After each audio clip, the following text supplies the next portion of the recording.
so it's a bit much.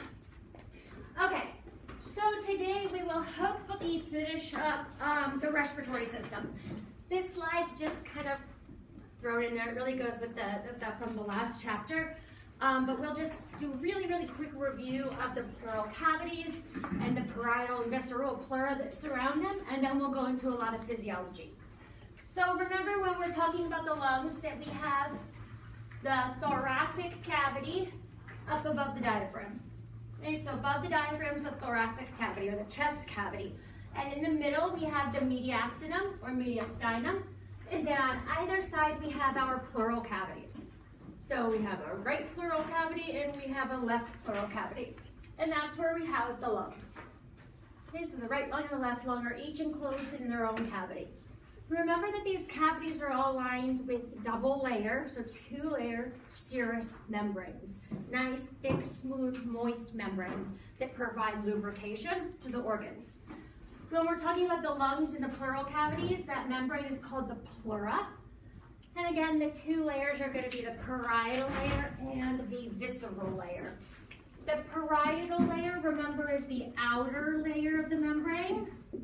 That's the layer that lines the cavity wall or body wall. Then remember that curves in and we have an inner membrane called the visceral pleura. So that's the inner membrane that lines the actual organ.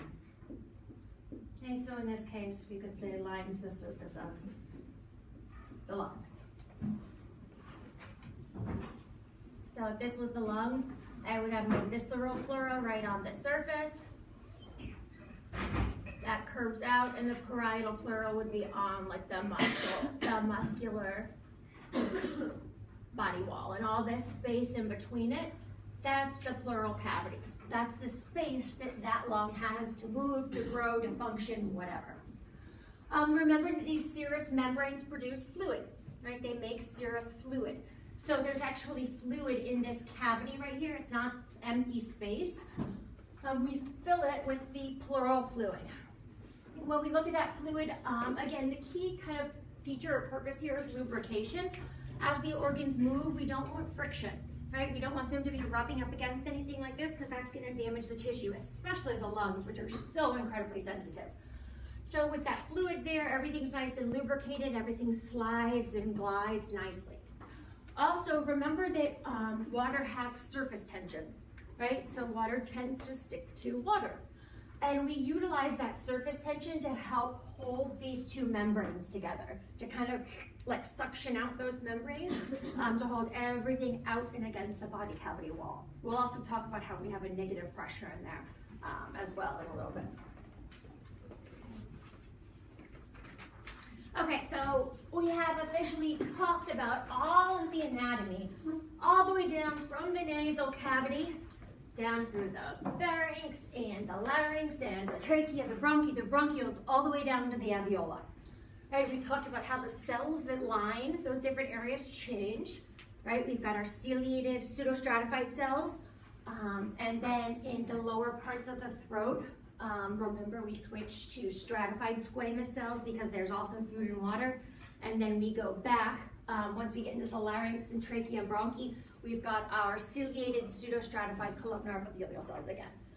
What's the key there? What do we also have being produced in those areas? Mucus. And the key with these pseudostratified cells is that they have what organelle on their surface? Cilia, right? So they can beat and move that mucus.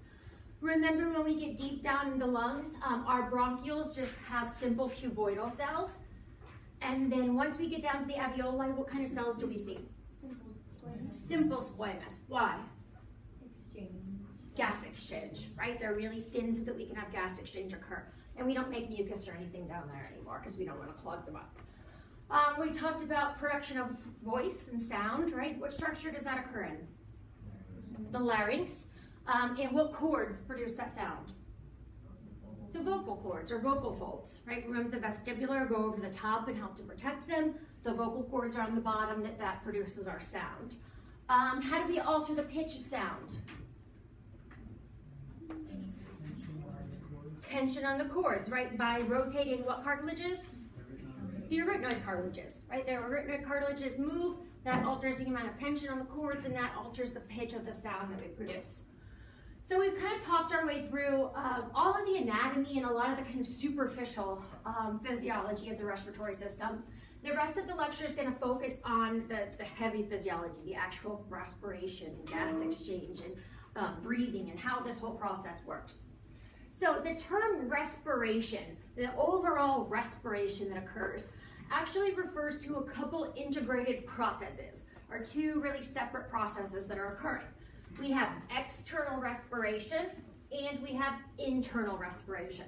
And both of these are necessary in order for our cells to actually get oxygen and dispel that CO2 waste.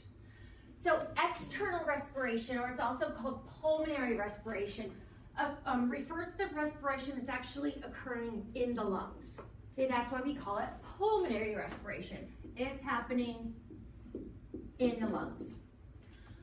It's called external respiration because we're exchanging gases with the external environment.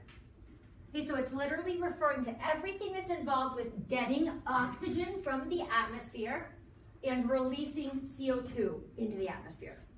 So exchanging gases with the external environment is external respiration. Again, this is what's happening in the lungs, right? Between the air that we bring in and the blood that's going through the lungs. Internal respiration, or tissue respiration, occurs deep out in our tissues. This is not what's happening in the lungs, it's happening systemically, out in the body. We call it internal respiration because we're exchanging gases internally. We're not changing them with the environment. We're exchanging the gases between two internal fluids or two internal environments. Again, this is out in the system, or out in our systemic portions of the body, and this involves where we take oxygen into our cells and CO2 from the cells. Okay, so again, this is happening deep in all of our tissues and cells. Both of these things, external and internal respiration, have to happen in order for the overall gas exchange process to occur, okay, for overall respiration to occur.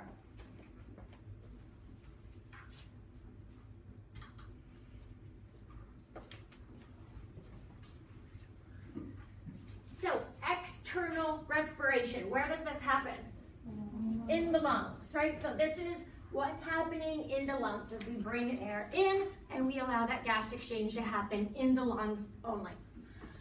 This is where we're going to be focusing on these activities that occur in the lungs. External respiration, or pulmonary respiration, includes these two processes. The first is pulmonary ventilation. That's literally just breathing, bringing air in and bringing air out. Okay, so you could say inhalation and exhalation.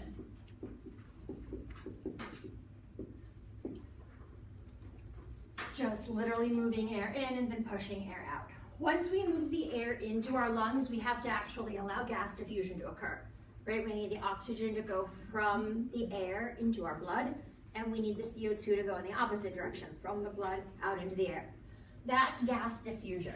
Okay, so gas diffusion is the actual movement of oxygen and CO2 between the air and the blood.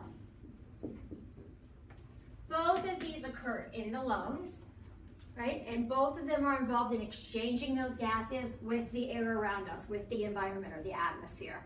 So those are both part of external respiration. After we allow the oxygen to cross into the bloodstream, we let the cardiovascular system take over, right? We now have oxygenated blood. The cardiovascular system pumps that blood out to our tissues, and then it keeps the blood flowing back to the lungs again once it picks up CO2. We're not going to cover this right now, right? We talked about this when we did the circulatory system. So we're really just going to cover what's actually happening in the lungs and then the exchange that's happening out in our tissues deep in the body.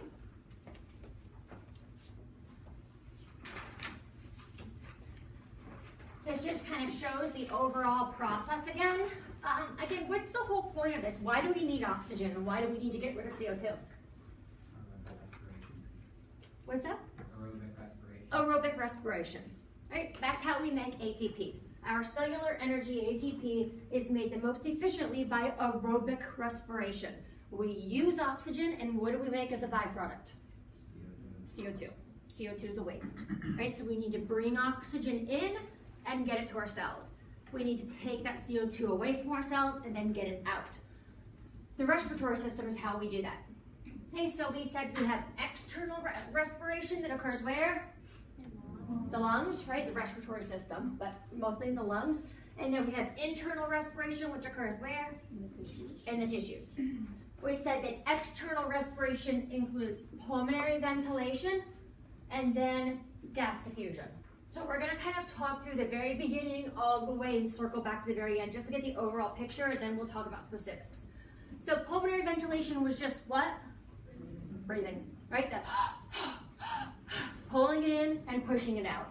So first we pull this oxygen-rich air into our lungs, okay, and then we push the air with CO2 out. That's the pulmonary ventilation. Gas diffusion occurs when the gases actually move between the air and the blood. So the oxygen that comes in, oxygen is going to go from the air into the blood, right? And then all of this CO2 that's in the blood is going to cross from the blood into the air. And then once the CO2 is in the air, what do we do with the air?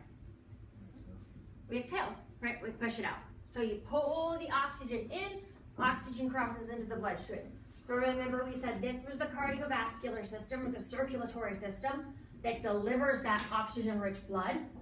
And then over here I've got my bloodstream, right? All of this oxygen-rich blood, and then this is my tissue, right? So I've got cells, I've got all this interstitial fluid that surrounds them, and the oxygen goes from the blood to the interstitial fluid, from the interstitial fluid into my cells. What do my cells use that oxygen to do? Make ATP. While they make ATP, what do they make as a waste? CO2. So then they release all of this CO2 waste. CO2 comes back into the bloodstream, circulatory system or cardiovascular system pumps it back, it crosses from the blood into the lungs, and then you guys told me before, we exhale.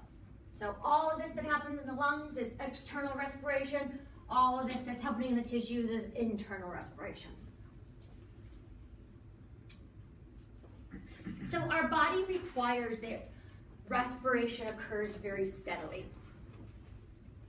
That we don't have big changes in respiration occur.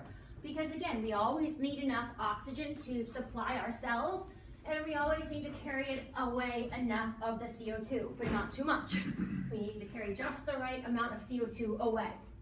We've got lots of different stuff that occurs, lots of different conditions that can occur when respiration is messed up in some way, either too little or too much. Hypoxia, remember hypo just means below, right? So this is like low oxygen. Hypoxia is an abnormally low tissue oxygen. So for whatever reason, you're not breathing enough or you're not getting enough oxygen in. You're still oxygenating, but not quite enough.